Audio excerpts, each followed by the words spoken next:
Hello, hello. Welcome back to the Connected Wellness Podcast. I am Rachel Ann. I'm here with the lovely Marianne, and we are so passionate about wellness. Here in this podcast, we look at the ways our physical, emotional, and spiritual health is all connected, and how we can take better care of our whole selves holistically so we can live our best lives. We're really excited that you're here with us on the journey. Welcome to episode 39 of the podcast. Yes, welcome. We are moving right along here. Hopefully you've been enjoying this and learning stuff. And, we were just talking about how pretty much our episodes come from the things that we are thinking about and talking about and working through. So, I'm loving it, and I'm just glad that we're still here, and I'm glad that you're with us. Yeah. Yes, thanks, y'all. Thanks for being here. So this episode, which I'm not even sure how to introduce, because when the topic was brought up, I was like, I love the topic, hate the name. So I don't even want to say the word, but we're going to talk about, this inevitable progression of time, right? That happens to us all. I mean, I guess we could say it, Rachel. What are we talking about? We're talking about aging, y'all, getting older, moving up, and all of that. And there's nothing wrong with that. And I absolutely think getting older is wonderful because, thank God for every moment, every year, everything that passes. But something about that word rubs me the wrong way. What is it about the word aging? Probably the way that it's portrayed. Yeah, in our society now, it's just it makes me cringe, and I want no association with it, although I have no problem with my age, or anything like that, but something about that word, man. Yeah, I think it's a connotation and how people use it in a very degrading way or in a way that's hurtful. And I know the hot word now is saying older person or older people. I think that works too. I'm fine with aging. I don't take any insult to that. But whatever term works for you, that is what we will be talking about today. So set yourself up in a way so that you can feel comfortable to hear this conversation. But can I just add, I know we have to start with our wellness wins, but why is that word so upsetting? Probably is because everything is touted as anti-aging, right? So if everything that we want is anti-aging, then aging is clearly bad. But that doesn't make sense. If aging just means to get older, right, then aging is what we want because, we're all trying to prolong our lives in a happy and healthy and productive way, right? Yeah. So I think that's the problem. Aging obviously is not bad, but society has made it feel like a bad thing that everything should be stopping aging, right? And I hate to say it, but if I stopped aging, I would die. So is that what we want? No, that's not what we want. So I think that's why I have an issue with that word. But I think that makes a lot of sense because I think also in this society, it says that live it up, YOLO. And then as Christians, we're no, we know that we appreciate this gift that God has given us of life on earth, but we know that we're going to go to heaven. Eternity is essentially the goal. And so there's this pressure for people, for society, I guess, to be no, just focus on the now, focus on these things. And then also the standards of beauty. They're wrinkles are ugly. Don't do wrinkles, do reverse. I literally just saw something that was reverse aging with this pill. And I was just or you can just embrace who you are naturally instead of being this masked version of yourself to please the world. But anyways, well, clearly we're going to get into it. Clearly we have a lot of thoughts. So here we are, friends. Thoughts, yes. Okay, so let's start, though, with a high note. What are some wellness wins that we can share? What do you got, Rachel? Okay, so my wellness win is probably very silly. But I experienced it and I was this is going to be my wellness win. So the other day I was going for a walk outside. If you follow me on Instagram, if you know anything about me and what I like to do and share and talk about, walking as a way to move my body and as a form of exercise is one of my favorite things to do. So I'm a walker, super walking girl here. And so the other day I was going out for a walk. I looked at the weather. The weather said that it was not going to rain for a few hours. And I was cool, we have time. Let me tell you how that forecast was so wrong. Not only did it rain, it was like the downpour. And I was like, okay, Oh, like it's New York. I didn't have an umbrella, obviously, because I didn't think it was gonna rain. But it's New yeah. York. We have like a downpour for maybe like 3 minutes and then it like lightens up. No girl. It was downpouring for like minutes on minutes on minutes. And I was just like, okay, well, I literally have to head back home. There's things that I have to Yeah. do. I'm not gonna delay these meetings. And so I began to walk and felt all of the heavy drops, and I just like laughed, and I was just like, yo, this actually like feels really cooling and soothing, because like I was finishing up my walk, so I was like super sweaty. It was really humid that day, and I was like, ugh, I hate humidity. And this rain was so cooling. It felt really nice on my skin. And I was like, Rachel, like it's fine for you to be really, really wet right now. There's nothing that you're wearing or nothing that you have that's going to be destroyed. Thank God. Mm-hmm. You're just going to go home, take all of this and hang it up to dry, and then you're gonna wash it, and then you're gonna hop into the shower, and everything will be fine. Like, Yeah. actually, this situation is gonna be fine. And then I just kind of was like, cool. And then I was like dancing in the rain. I don't know if I'll ever get to that point, but I was walking and enjoying being in the rain. Yeah. I love that.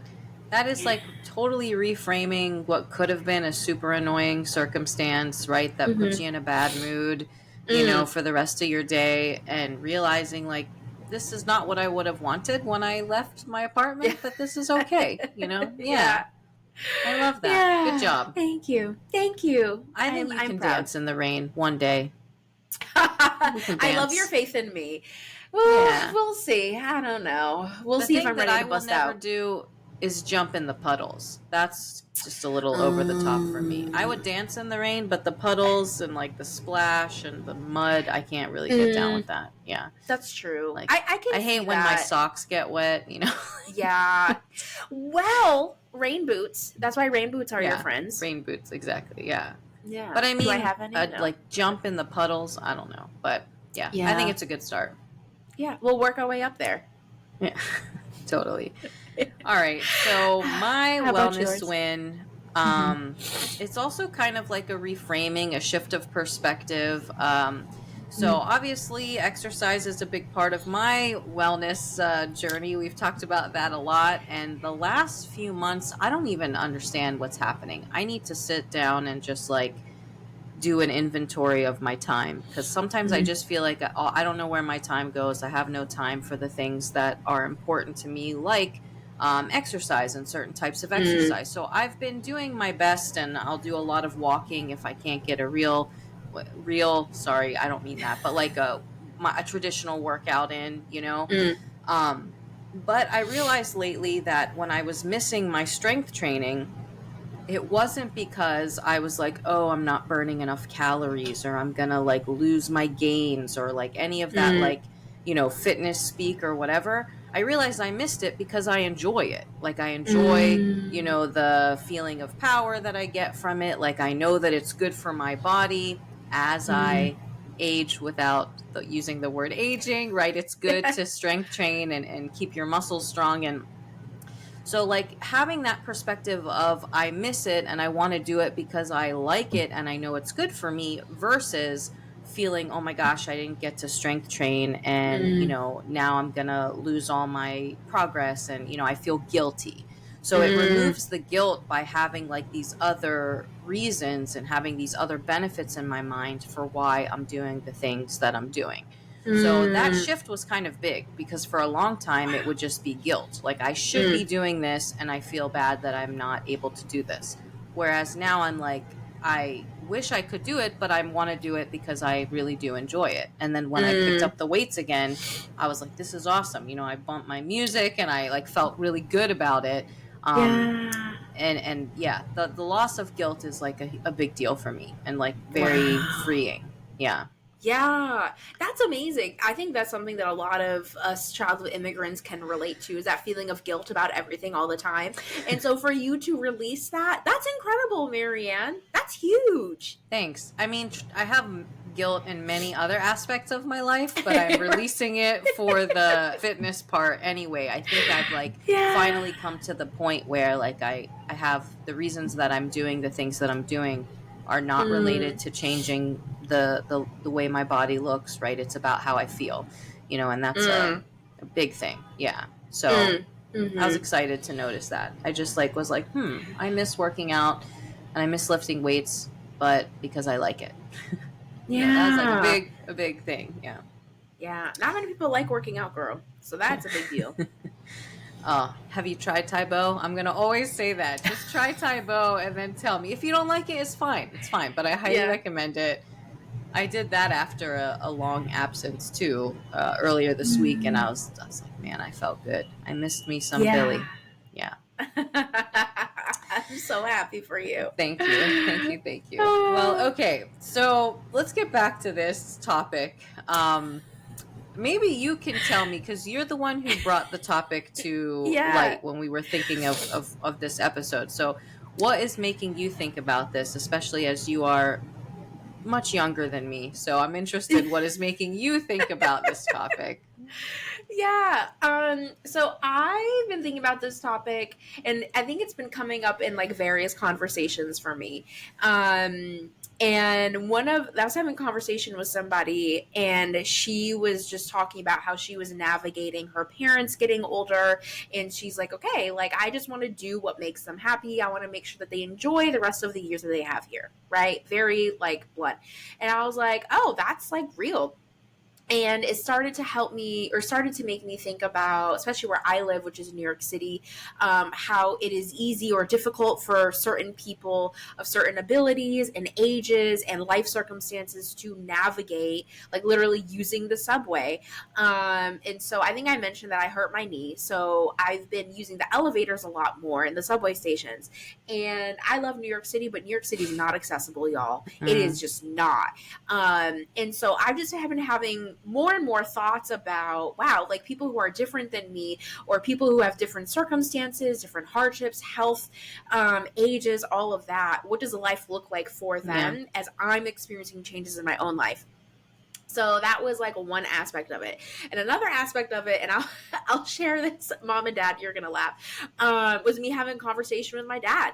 That was like, hey, I love you. What do you want like the rest of your life to be looking like? And Mm-hmm. how can I make sure that your wishes are, gonna happen? And it was actually a really great conversation. Thanks, Dad, for having that conversation with me. But it just really made me think about how I look at getting older as a Christian. What does that mean for me? As someone who's an entrepreneur, like what do I do with my business, right?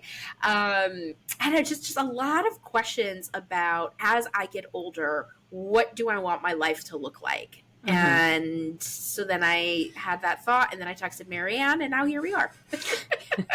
And I was like, yes, I want to talk about that, but can we not call it aging? But here we are, because like, what else is there to call it? I mean, it is what it is. Like the definition of aging is like the passage of time, is increasing in age, Yeah. and that's what we're talking about.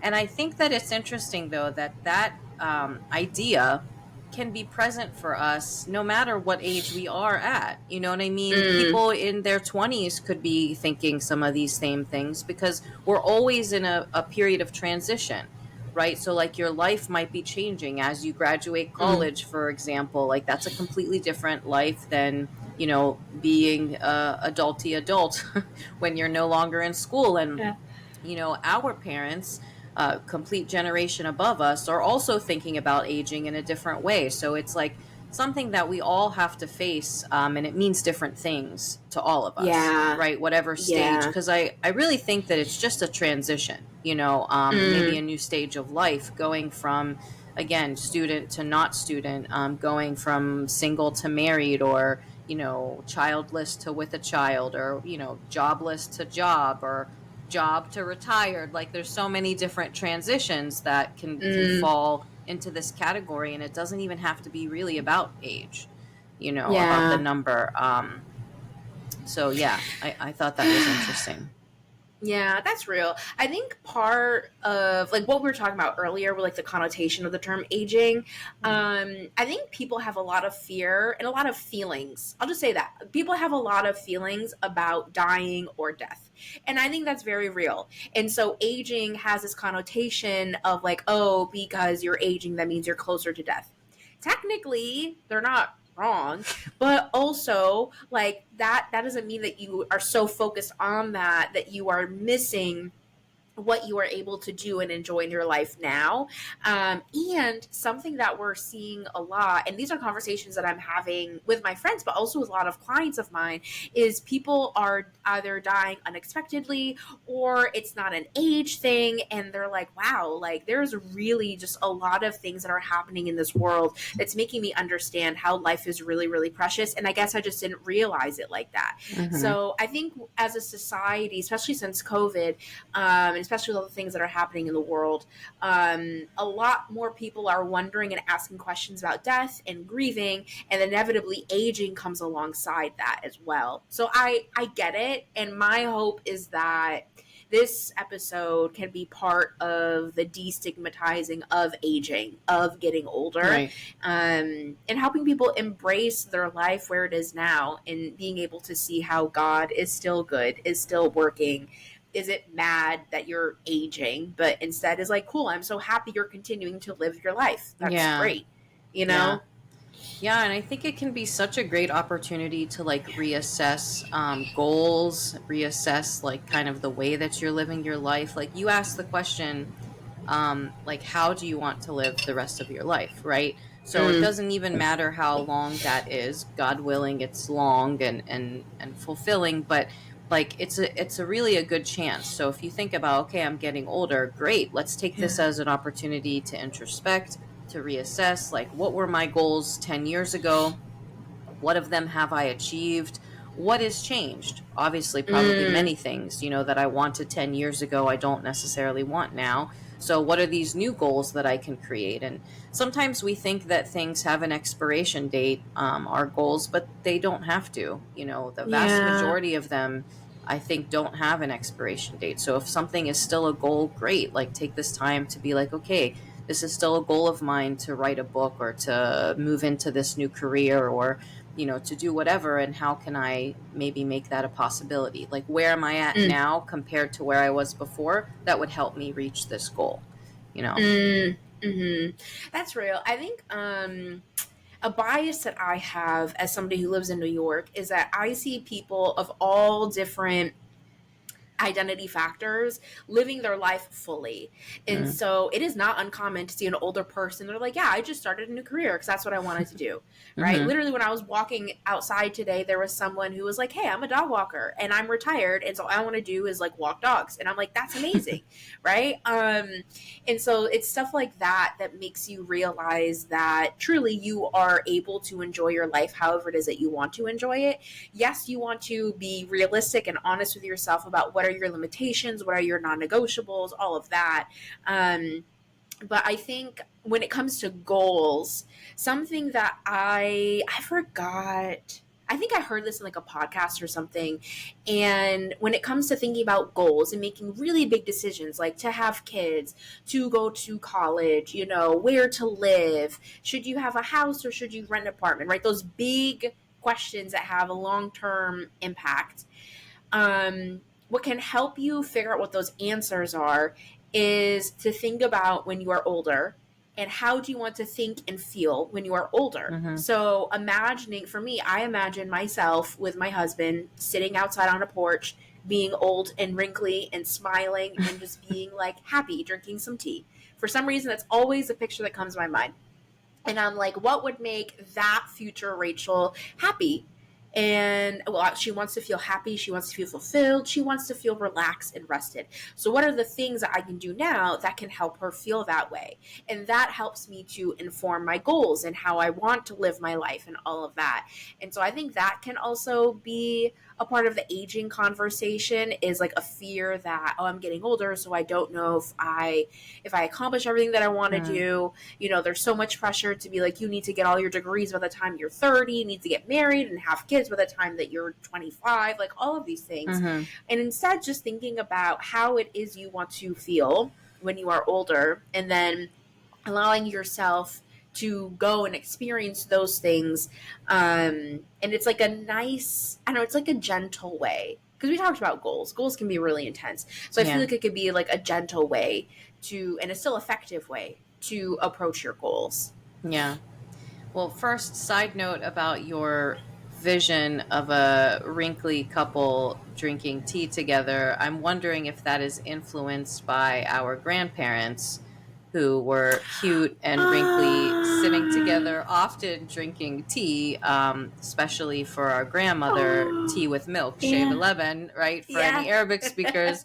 So that's, as soon as you said that, that's what I pictured. So I'm wondering if that's where your Ah. vision Maybe I will. is I coming I from. think you're onto something because their marriage has positively impacted me a lot. Mm. And I remember when I was single, I was like, oh, the person that I want to be with has to be. There's a few people that I really looked up to, and one of those people was Giddo, our grandfather. Mhm. And I was Mhm. like, the way that he loves and serves his wife, I want that in marriage. Yeah. So I'm Yeah. gonna, and thankfully I have that. Thanks, husband. Over 60-year Yeah, marriage. Yeah, it was such a yeah, beautiful example for us and a testimony. Yeah. Yeah. So yeah, thanks Tita and Giddo for that. Yeah. yeah. I love that. So, okay, anyway, so cute old wrinkly couple aside, what were we talking about? So goals. Yeah, here's one of the things I want to think positive. So I was thinking about and reading, and I'll pay attention to what people say. There are so many benefits, right, of getting older. And one of Mm, them that I hear consistently is that you care less, right? What people think. Maybe you've put less pressure on yourself and you just kind of feel mm-hmm. more comfortable in your skin. Like in your teens and 20s, we're so, in general, insecure, and Mm, trying to please others and not really sure who we are yet, right? But in your 30s, 40s, beyond, you get a little more comfortable with yourself. So I was trying to think about that. Like, do I feel more comfortable in my skin? Do I mm, feel less pressure to do certain things, to look a certain way? And I don't know. I don't know if yeah, I can say maybe I need to wait a few more years to feel that, or I don't know. yeah. And here's the thing, I think the pressure for me is completely internal.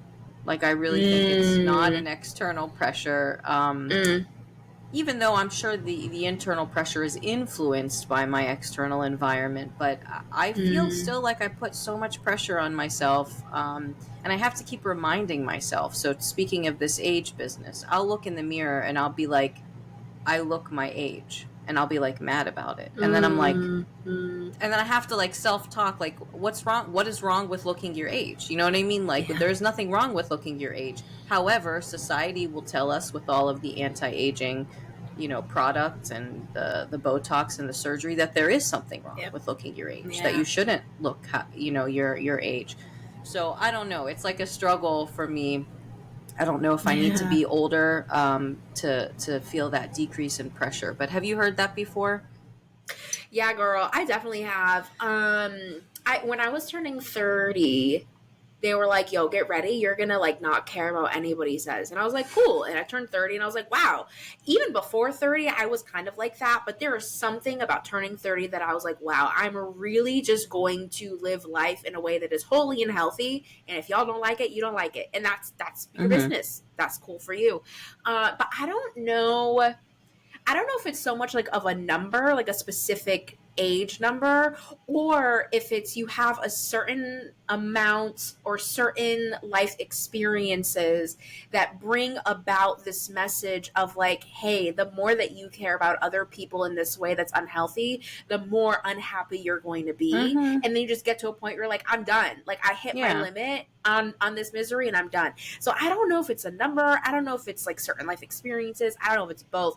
But I say all that to say, absolutely, that's something that I've heard, and I think that's very real to struggle and say, "Wow, I really wish that I didn't look this way when I look at myself in the mirror."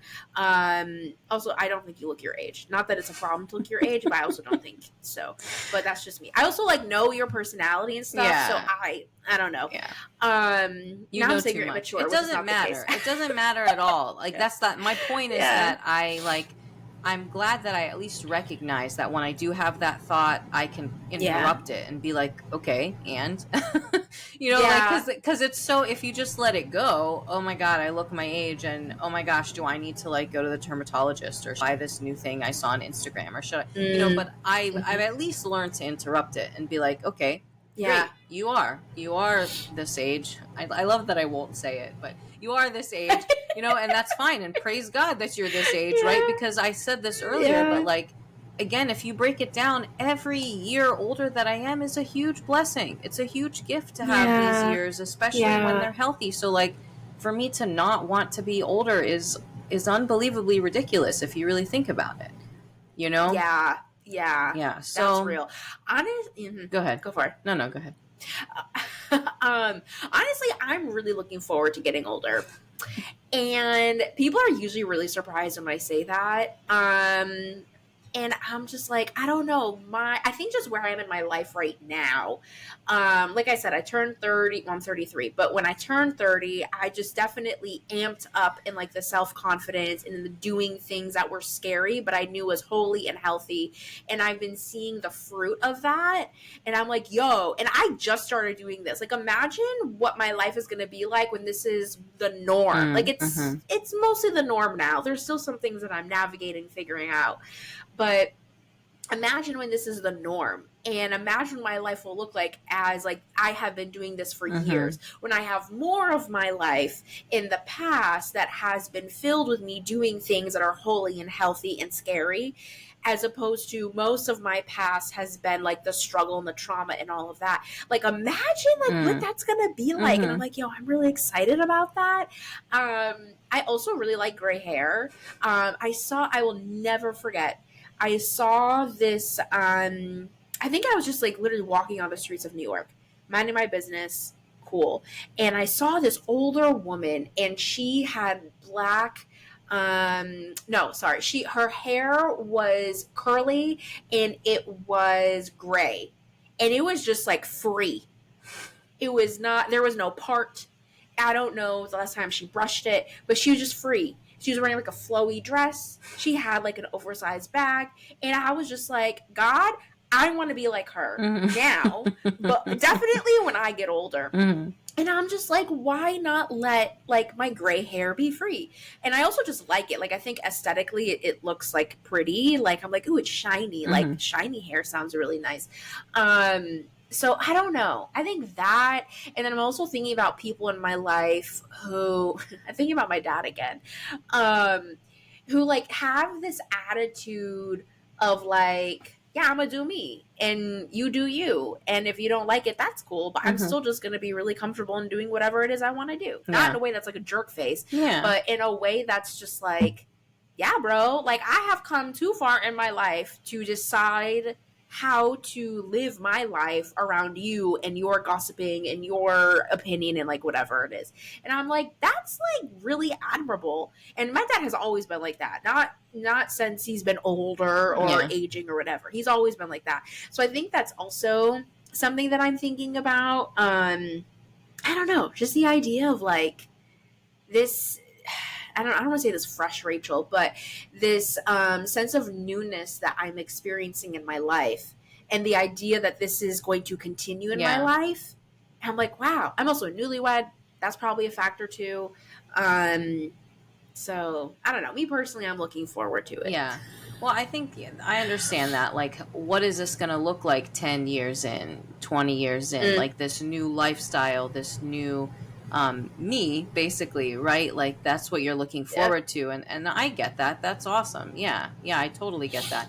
And maybe that's why I feel like behind on the less pressure thing, because for me it's only been a few years that I've really paid attention and been like trying to work on the boundaries and trying to deal with Mm, some of my stuff and on this whole wellness journey, right? So maybe it's the same, maybe we're like in the same place.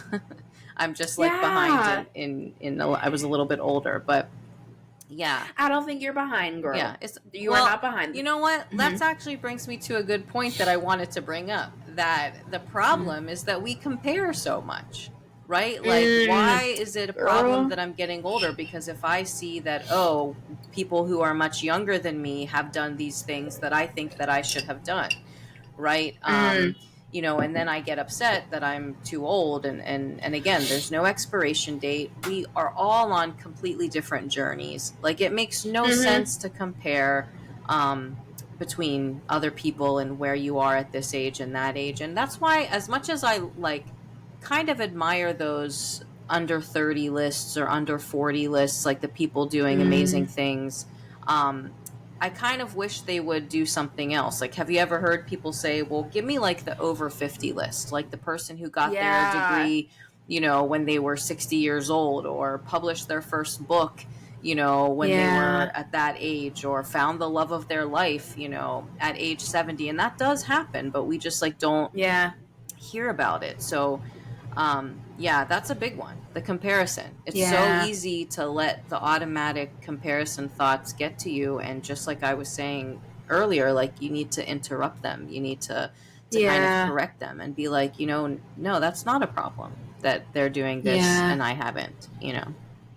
Yeah, that's real, Marianne. I feel like I'm seeing more posts on like social media of like this famous person was like in like 45 when they got their first like gig or something like Mm-hmm. that. And I'm seeing more of that, which I'm really happy about. And I do like an area that I hear this a lot about is for women who want to have children and they're like, like my body has a clock and I have to like abide by it. And as Christians, I'm like, yes, like your body has a clock. That's real, right? But also as Christians, we believe in God who created time, the concept of time. And so having the stress to move faster in your life and potentially make decisions that are unhealthy or Mm-hmm. not holy because of the pressure that you want to have kids, for example, like getting married to the first person that asks you on a date because you're like, great, now we can get married and I can have kids because the real goal is to have kids, right? That is going to be hard and detrimental to you and your family in the long run. Mm-hmm. And so seeing the comparison and really asking ourselves, like, who is saying this? If God wanted us to all have babies by a certain time, he would make that a commandment. He would change aspects of our biology to make sure that that was the thing. But that's not the case. We hear tons of situations of women having kids in their mid to late 40s, even 50s, and probably even older that I just don't know about. So I feel like that's like a reminder that I need for myself, and probably we all need this reminder of the only person or entity we really should be comparing ourselves to is really to what God says about Mm-hmm. the thing. Um, and just understanding that it's a journey to like tune out the noise of society and the pressure and the family and friends and all of the things, and instead tuning into what God says and how it's gentle and it is loving. And it's a journey. Like there's always something that we are learning, and we go through a process, a hardship to learn that, and then that's where the real like juice and the fruit is that He wants us to be holding on to. But we all compare ourselves, girl. It's Yeah. just about tuning out the Yeah. the noise and deciding what to set your mind on instead. So you mentioned, like, the biological clock or whatever, and that there's something real to that, right? Like, even Mm-hmm. though some women can have babies into their 50s, I will speak for myself. I would not want to do that, right? Mm-hmm. Because there are, as much as like we can have a positive mindset, and I maybe want to talk about that in a little bit. There's a reality to the changing of our bodies, right? Of our Yeah. minds, especially as women. I'm sure it happens for men too, but they don't have the same hormone changes to the extent that, women will face. And it's like a whole situation. It is like a whole thing, Yeah. what happens Yeah. when women get into menopause. And you can't like deny that. I don't think you can Yeah. positively think your Yeah. way through this drop in estrogen and what it does to your bones and what it does to your heart and what it does to your mental health. And so I don't know. Thank God I don't think I'm anywhere near there yet. But like I don't know what's the best way to approach that, because we have to balance Mm, the fact that this is real, that these yeah. things will happen, like physically, physiologically, they're going to happen. with like, if I can just think positively about this, if I can try and make the best of the situation, right? Maybe it's about being prepared and being realistic. Like, Yeah. okay, this is going to happen. So what is the best way to mitigate, these Mm. symptoms or these things that are going to happen? And I know, just, I haven't studied this, but it's the very basics of like, eat well, continue, move your body, pay attention to your mental health, pray, like activate your mind. Like, so those basic things can help, I think, a little bit. But I Mm. wonder if there's like another way to approach it that balances, like, this is real, but maybe it doesn't have to be as bad as it sometimes could be, or some people make it Yeah. out to be. Yeah. I think a part of it that can help make it less stressful or negative is embracing it and being like, yep, this is a reality of the situation. Because I think a lot of the times, and that's where like the anti-aging stuff comes in, we try to suppress it or be like, no, I'm not experiencing this, like everything is fine. Like, no, accept the fact that there are new changes that are happening in your body, and therefore your life will be different. And in some ways that's great, and in some ways that sucks, right? Like, I don't want my bones to be like that. Like, that's not fun. Mm-hmm. I don't want my body to go through hot flashes. That sucks. Who wants hot flashes? So by accepting that and saying, yeah, I'm going through a period where there are some things about this that absolutely suck. And that's just how it is. There's nothing I can do to Mm-hmm. make it better. Yeah, I could buy fans, sure, but like I can't like prevent it. And I think that's one thing. So embracing it, and two is actually I'm not saying to be toxic positivity here, but what I am saying with the second one is acknowledging that your body is doing what it's supposed to be doing and being like, oh, well, thank you. You're supposed to be doing this. This is, you're on time, or, we are going through a healthy developmental period. Thank you for going through menopause in this time. Thanks for letting me know this is the vibe. I will adjust my life for this, right? This is the vibe. So, Yeah. this is the vibe. Menopause is the vibe. It's not a vibe I'm looking forward to, I'll tell you that. Yeah. Right. And that's real. And like embracing that Mm-hmm. and saying, like, I'm not looking forward to this. It's going to happen. I'm going to make the best out of it. And I can appreciate that my body is going through its developmental cycle, that it needs to Mm-hmm. do that. Mm-hmm. So thanks. But also, like, annoying. So ways that I can make it less stressful for myself. And I think also part of, again, what I'm seeing a lot on social media is destigmatizing things Mm-hmm. like going through menopause, like the developmental stages that our bodies go through, and normalizing it. The more that we normalize that this is the thing that happens to people, it kind of sucks, so this is what we can do about it, that helps people be less afraid of it. Because if you're afraid of it, or if you don't want it, and you have all this angst built up and this stress built up, then that makes the thing actually worse than it actually is. Yeah. So if you can adjust your mental health in a space where you're like, yes, I can couch, we can handle this annoying thing, and you're more likely to have a less negative experience with that. Yeah. Yeah, I mean, there are studies that show, just like by not dreading aging, like, Mm, those people have less adverse like reactions, or not, that's such a medical term, but they have like less issues, like, you know what I mean, yeah, less physical decline than the people that are like, oh, I'm getting older. And I actually yeah, see that in some people in my life. Like, there are some people that are constantly like, oh girl, I feel so old, and I just like mm, feel like that is only going to make it worse. Like, if you continually yeah, say that, like, yes, you're going to feel that, yeah, you know but I do think that there's kind of the other extreme, that if I'm just like, this is happening, I accept it, then I might mm, almost become stagnant. But like, I think we mm, don't understand how resilient our bodies can be, right? Like, I think that there's yeah, so much limitation, as I get older. And we have to be realistic. Again, if you have an injury, if you have certain things, like, yeah, you should be aware of that and take care of yourself and whatever. But just because I'm getting older doesn't mean I can't continue to lift heavy weights, right? Like, yeah, who said so? yeah, Actually, if I continue to lift heavy weights from now until I am old, whatever that is, I will be in yeah, much better shape, right? Or forget mm-hmm, about physical health. Just because I'm older doesn't mean I can't change my career, right? Like you were mm, saying, that's apparently not as weird in New York City, but like I've said this before. I'm super guilty. Like, I've said, oh, no, I'm not going back to school. Like, it's too late for that. Like, I'm not, changing careers, partly because I'm very Yeah. happy where I'm at, but partly because I'm like, I don't want to go back to school. Like, I feel like I'm too old for that. But that's wrong. Like, if I really genuinely, my passion was to go back and do something, like, it's not too late. Of course it's not too late. Like, I could absolutely do that. So we like put these limitations on ourselves that we don't necessarily need to have. We inflict them on ourselves.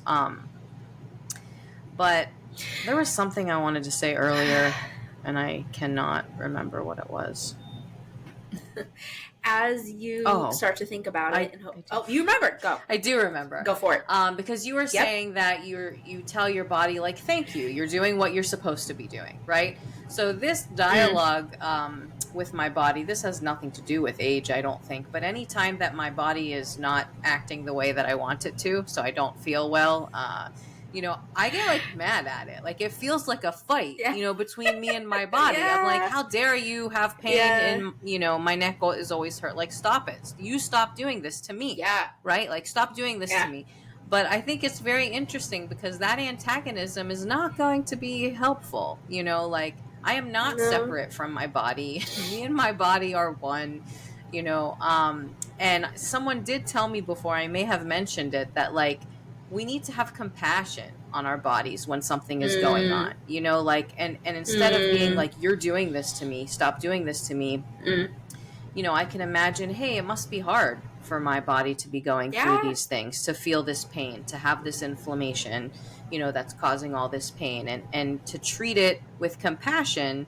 That's going to help me feel better. Like, instead of like pushing through what I need to do because I'm angry that I'm in pain, right, and doing stuff anyway, like, I'm sorry that you're feeling this way. Let's both take a rest. I mean, I know it's not both of us, but let's take a rest and do what we need to do to feel better.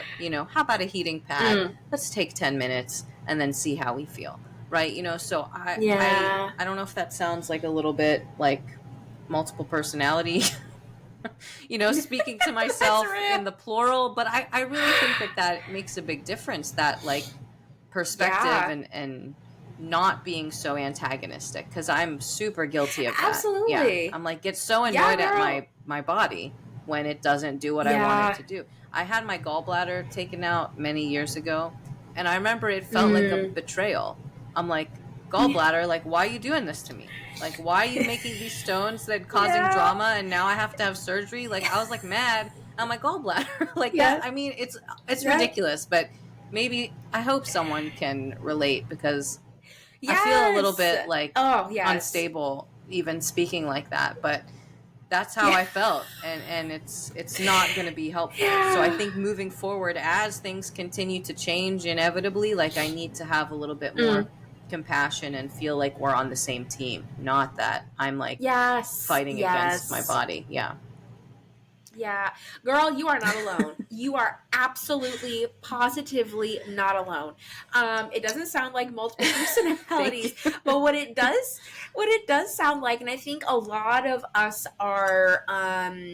have this mentality that we need to unlearn, is that we think about ourselves in so many different compartments that we forget that we are a whole person. And so I think the way that you reframed it was beautiful, which is like, okay, like, you are hurting, neck. How can we support you so you stop hurting? I'm sorry this is going on. Let's get you a heating pad, right? You are acknowledging that you have a body. So it's not you versus your body. It is you, Marianne, who has a body and a career and a family and a mental health and like all of the things. And so I think that's a healthy reframing that you just beautifully modeled for us. And also, a lot of societal messages are like, your body will fail you. This is how to prevent your body to fail you so that you can live forever, right? There is that like idea that we must live forever and that our bodies always have to be perfect. And that's just not the case, y'all. It is just not the case. Isn't that whole idea of mind over matter, like, pitting our minds against our bodies? Like, right? Like, mind over matter saying that, like, your body might feel like you're going to drop dead at the gym, But if you just will yourself to get up and keep going, so I think there's, Yeah. like with anything, there's a balance to it. Like, yes, if we Mm-hmm. just let our bodies take over, most of us wouldn't get up off the couch. We need a little bit of Right. mind to get in there and motivate us and stuff like that. But yeah, that's interesting that you said that. And the term that I hear a lot now about you have to live forever is biohacking. Have you heard that term? Mm-hmm. Right, Yeah. which again, Yeah. there's nothing wrong with trying to make yourself healthier, doing your part Mm-hmm. to so that your physical body can be healthy. Obviously, we support that. That's a big part of what we Mm-hmm. talk about here, but the like kind of push it to its limits, like, yeah, Yeah. seems a little aggressive. Um that, yeah. Yeah. Well, and it's also like not part of the design that God has for us and how we live life. So the more that you embrace the fact that you will die, Hmm. that's just what's going to happen, boo. Right? As Christians, that's what we believe. The more that you embrace it and understand that, the more that you're able to say, okay, well, that's going to happen. And so how can I live and enjoy my life and appreciate what the Lord is doing for Hmm. me, as opposed to trying to stretch your life to be longer to avoid the inevitable? Because then what you're doing is you're building goals from a place of stress and urgency. Yeah. And then what you were talking about with the body, with your neck, when you're having that internal struggle, you're feeling stress, and stress will exacerbate the physical symptoms that Hmm. you have, Hmm. right? Psychosomatic, if for all my clinical and doctor people, that's essentially what that is. And so our body holds on to all of the feelings that we have. And unfortunately, the ones that are negative, or the ones that are harder to deal with, those ones tend to be heavier, and they tend to be bigger and harder to get rid of, Yeah. right? But you need to process your stress. Otherwise, your neck is going to hurt so much more just because of the stress that you're adding to it. Yeah. So I'll stop there because I know we're almost out of time. Yeah. And clearly, I have a lot of We thoughts. both clearly have a lot of thoughts about this, but yeah, just what you were saying reminded me of the verses, to everything there is a season, right? So yeah, I Amen. mean, God's Yep. design is not that we remain 25 forever, with the same energy level Yeah. and whatever, and that's okay. To everything there is a season. There's a time to slow down, and unfortunately, a time to die. And Mm-hmm. I say unfortunately, but really, in the end, as Christians, that's like the start of our new and amazing and glorified life. So, Yeah. yeah. So on that note, to everything there is a season. I think that's an appropriate Yes. summary, really. But yeah, yeah. I feel Mm-hmm. like there's a lot more we Mm-hmm. could say, Yeah. but maybe another time. Yeah, we can Yeah. talk about this. Yeah, maybe part two. Let us know in the comments what your thoughts are about aging, getting older, goals, your body, all of that. It brings up a lot of Hmm. emotions. It really does, and that's okay. Um, And so leave in the comments what your thoughts are, the things you want us to touch on for part two of this topic. We also would love to hear from you. So if you want to hit us up on Instagram, you can find us at Connected Wellness Podcast. If you want to reach out to Marianne, she's at Wabasaba on Instagram. If you want to reach out to me, I'm at Real with Rachel Ann on Instagram. We're also on Facebook at Connected Wellness Podcast. You can also email us at connectedwellnesspodcast@gmail.com. I think I covered I everything. think Did I so. cover You everything? got it. Mhm. Awesome. Okay, cool. Good job, Rachel. So thank you, everybody, for tuning in. And until next time, be Yes. well. Yes. Be well, everybody. Bye. Bye.